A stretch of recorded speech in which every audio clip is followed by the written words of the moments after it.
आध्यात्मिक आँखाले हेर्ने एउटा सुन्दर किताब खबर.com। नमस्कार मेरो समादरणीय मित्र, तपाईको सुख शान्ति र समुन्नत भविष्यका लागि हार्दिक शुभकामना अर्पण गर्दै तपाईसँग जोडिन आइपुगेको छु। करिब 10 मिनेट तपाईसँग रहनेछु। तपाईलाई जीवनमा महत्त्वपूर्ण रूपमा काम लाग्ने टिप्सहरू, सन्दर्भ सामग्रीहरू, विषयवस्तुहरू बोकेर आउने क्रममा आज सुख कसरी पाइन्छ। मान्छे सुखका लागि संसारभर भौतारिरहेको छ। न निन्द्रा, न भोक, न तिर्खा, भोक प्यास सारा चिज भुलेर ऊ सुखको खोजीमा भौतारिएको छ। खासमा कसरी सुख प्राप्त गर्न सकिन्छ त आज म बताउँछु तपाईलाई। जीवन हो, दुःख सुख सदैव आउँछ नै।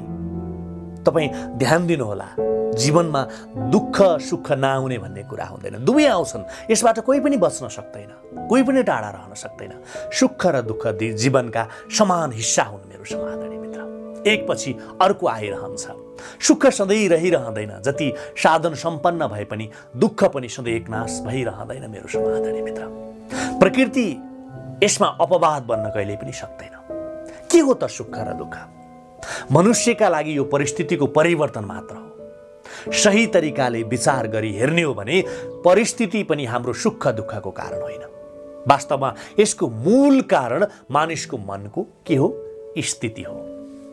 मनको स्थिति हो जुन परिस्थितिबाट प्रभावित हुन्छ र सुख दुःखको अनुभव गर्छ।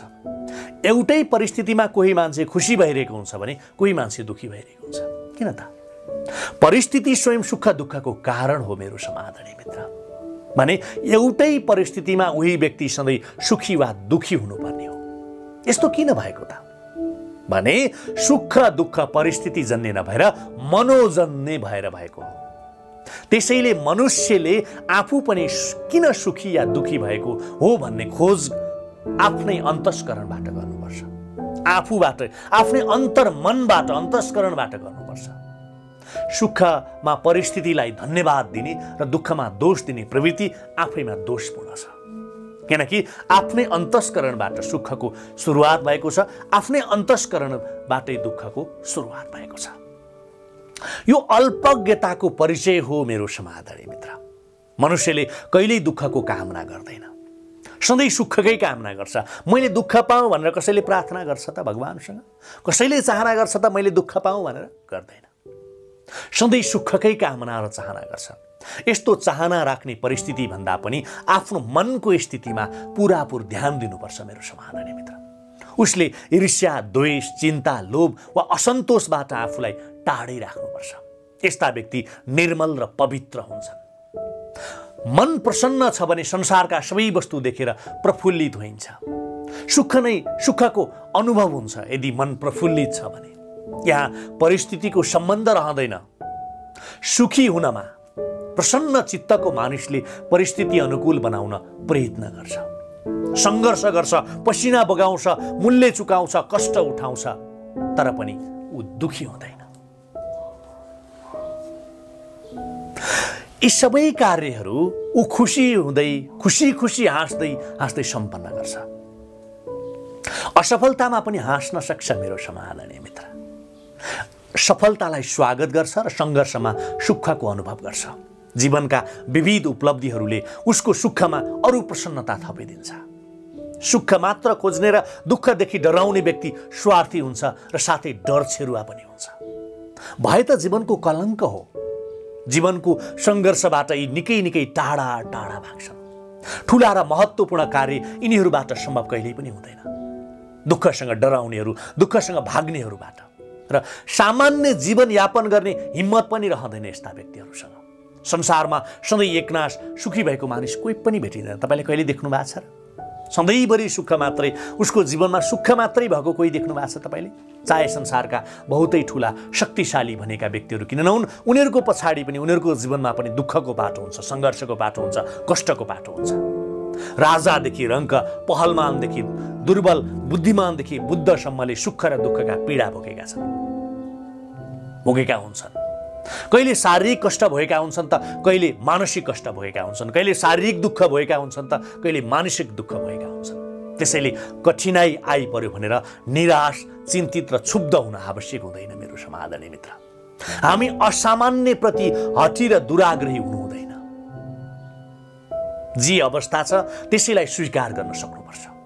सुख सुविधाको कामना गर्नु गलत होइन, त्यसका लागि गरिने प्रयत्नमा आइपर्ने कठिनाइको सामना गर्ने हिम्मत पनि जुटाउन आवश्यक हुन्छ। जुटाउनुस् त्यो हिम्मत, उठाउनुस् आफूलाई, बदल्नुस् आफूलाई। अनुकूल वातावरणमा खुसी हुने र प्रतिकूल वातावरणमा रुने कराउने मानिस मानसिक हिंसाको शिकार बन्छ।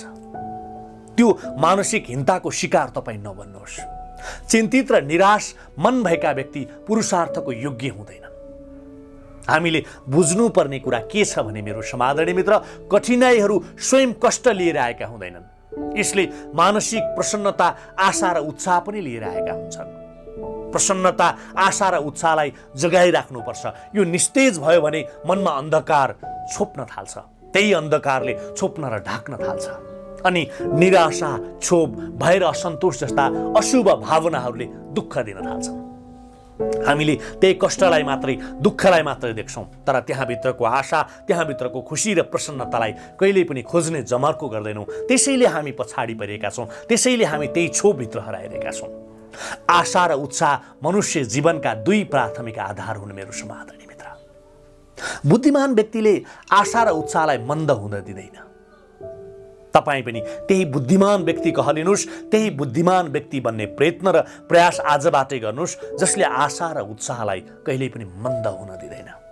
आशा राख्न कहिल्यै पनि नछोड्नुहोस्, उत्साह कहिल्यै पनि आफूमा कम नगर्नुहोस्। म बुढो भएँ, म रोगी छु, म अशक्त छु, म कमजोर छु, मेरो साथमा कोही छैन, मलाई सहयोग गर्ने कोही छैन, मलाई सपोर्ट गर्ने कोही छैन, मेरा सबै दुश्मन मात्रै छन्, म एक्लै छु। यसरी आफ्नो उत्साहलाई कहिल्यै पनि कम नगर्नुहोस्। तपाईँले म छु, म एक्लै काफी छु, म सक्छु, मसँग हिम्मत छ, आँट छ, उत्साह छ, जाँगर छ, यसरी सोच्नुहोस्। हर हमेशा यही सोच लिएर अगाडि बढ्नुहोस्। दुःख, कष्ट र प्रतिकूलताले यस्ता व्यक्तिलाई छुन सक्दैन यदि तपाईँसँग यी कुराहरू भयो भने।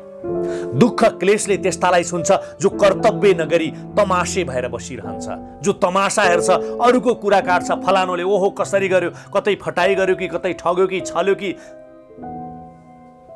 यसरी अर्काको कुरो काटेर मात्रै बस्छ। उसको भागलाई केही कुराले छेक्न सक्दैन, जोमा उत्साह कायम रहन्छ, जसले उत्साहलाई मन्द हुन दिँदैन, आशालाई मन्द हुन दिँदैन।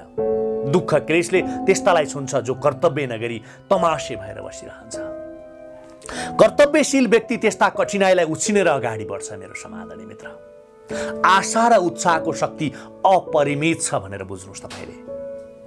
आशा र उत्साहको बलमा कैयौं इतिहास पुरुषले आफ्नो नाम उच्च बनाएका छन्। आशा र उत्साह नभएका व्यक्तिले आत्महत्या गरेका उदाहरण पनि धेरै देख्नु भएको छ। जता पनि अँध्यारो बाटो, कहीँ कतै आशाका तन्दुलहरू नदेख्दा मान्छेले आफूलाई यति कमजोर बनाउँदै लगेका छन् कि स्वयं आफ्नो जीवनलाई आत्महत्या गराउन विवश भएका छन्। डोरीमा आफैले आफैलाई झुन्ड्याइदिन्छन् मान्छेहरू। दिन, महिना र वर्षौंदेखि जम्मा भएका विषादलाई आशाको एउटा सानो त्यान्द्रोले एक क्षणमै जीवनमा उल्लास र उत्साह थपिदिन्छ। मरण शैय्यामा रहेको रोगी व्यक्ति पनि औषधि भन्दा आशाको आडमा स्वस्थ बनेका छन्। त्यो आशा नै सबैभन्दा ठुलो अमृत हो, त्यो आशा नै सबैभन्दा ठुलो बुटी हो मेरो समादरणीय मित्र। जीवनमा आशाको किरण नदेखेर आत्महत्या गर्ने विचार भएका व्यक्तिले कुनै मानिस भेट्यो र उसको आशाको किरण देखायो भने, यदि उसले आशाको किरण देखाइदियो भने ऊ जीवन पथमा दौडन तयार हुन्छ, किनकि उसले ती आशाका किरणहरू कहीँ पनि देख्दैन, उत्साह कहीँ कतै देख्दैन, आशा सबै मरेको देख्छ। यदि कसैले देखाइदियो भने ऊ जीवन पथमा फेरि दौडन तयार रहन्छ। युद्ध भूमिमा ओर्लने प्रत्येक योद्धा आशा र उत्साहकै कारण विजयी हुन्छन् मेरो समादरणीय मित्र। बुझ्नुभयो नि तपाईँले? यी कुरालाई बडो ध्यानपूर्वक, बडो गम्भीरतापूर्वक लिन जरुरी छ तपाईँले, नत्र भने गाह्रो छ। तर सोच्नुहोस्, गाह्रो कहिल्यै पनि छैन। आशा र उत्साहलाई कायम राख्नुहोस्।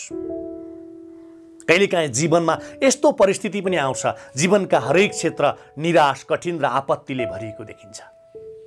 जीवनमा अब सार रहेन भन्नेसम्मका भावहरू उत्पन्न हुन्छन्। एक झिल्का आशा उत्पन्न भयो भने उसको त्यो गलित मनस्थिति एक योद्धाको रूपमा बदलिन्छ।